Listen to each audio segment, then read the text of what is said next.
Welcome to this edition of Tornado Watch. I am King, Director of Athletic Communications, Travis Chell, here with Haley Rowe of the women's volleyball team. Thanks for joining us today. Thank you for having me. Last week, Tornado went 2-1, a pretty solid week. Beat UVA Wise and Mount Olive, and then fell at Barton. Talk about how big it was to come back on Saturday following the loss to Barton on Friday night on the road, and then come up with a win at Mount Olive on Saturday. Always coming after a loss, it's big just to take your time for that loss, but also to come back and see the next game and just to put it in a different perspective. It's always big to come back from a loss of a conference game and win the next conference game you have. So it's a big decision just to make sure that you're aware of each game and ready for it. Yeah, and it must be kind of nice too that it was the next day. You didn't have to sit on a loss for a few days. You got to be back out on the court right away. Right, it's always nice to be out there. Yeah, a highlight of last week was Ashton Beckner hit 500. Only made 4 errors all week in 3 matches. Talk about what kind of rhythm you've been in with her in the middle, and then maybe some of your other hitters as well.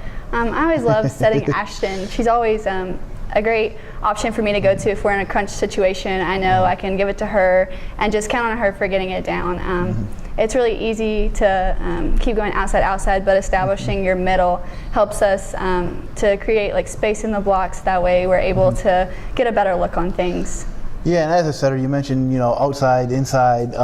What's it like having weapons like Ashton, Jenna Sturgeon in the middle, and then maybe if that's not working, you got outsides as Becca Huddleston and Kathy Scaniff to go to.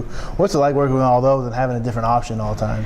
It's always great having a big option of different hitters because you give an option here and there, and the other team doesn't really know where you're going because you have such great hitters.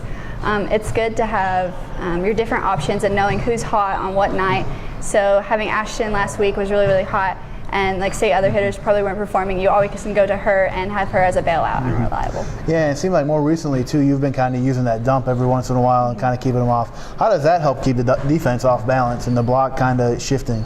It always it makes the defense stay true, so that way they're not cheating, thinking, oh, we're going here, we're going here. So it's always nice for me just to be like, oh, okay, maybe not, and just to always create space for your hitters, so that way giving them one block is always an awesome opportunity. Yeah, throw a little sneak, nice little kill in for you. Speaking of you, so far this year, 13 double-doubles, leads the Tornado. Solid year, as a setter, and then defensively too. What's kind of the mentality defensively as, other teams are going to hit at you as a setter and they don't want you to have that set? What's the mentality back there, and how does that kind of play into the offense? I know for a lot of teams, they like to target the setter just because they take them out and they don't get to get the second ball. But they also target them because normally they're not very good at defense. And I've always tried to strive so that way my defense is very good, and I love the thrill of getting a ball up whenever a hitter's hitting. We've actually worked really well, and Amy comes in a lot and takes after I get the first ball and puts up a good set, so that way we can still have an option for going even if I do take the first ball. Yeah, it's worked out pretty well, it seems like. Going forward to this week, a couple big matches to close the regular season at Emmanuel College on Friday, and then at defending conference champion Erskine on Saturday. What's it going to take here this weekend to come away with a couple of solid matches and hopefully a couple wins and go into that conference tournament on a positive note?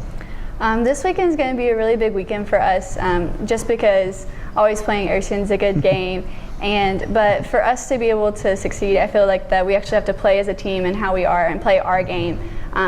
We always do better when we're bringing a lot of fun, a lot of energy, and creating us just playing our game. I think that's going to help a lot, just so that way it gives us a good seed into the tournament, so that way we can play a good team and have a good chance. Yeah, that's coming up on Friday at Emmanuel and then Saturday at Erskine. Follow along. Links will be live stats, live video links on kingtornado.com to follow along if you don't make the trip down there. Good luck this week, and thanks for joining us. And thank you for having me.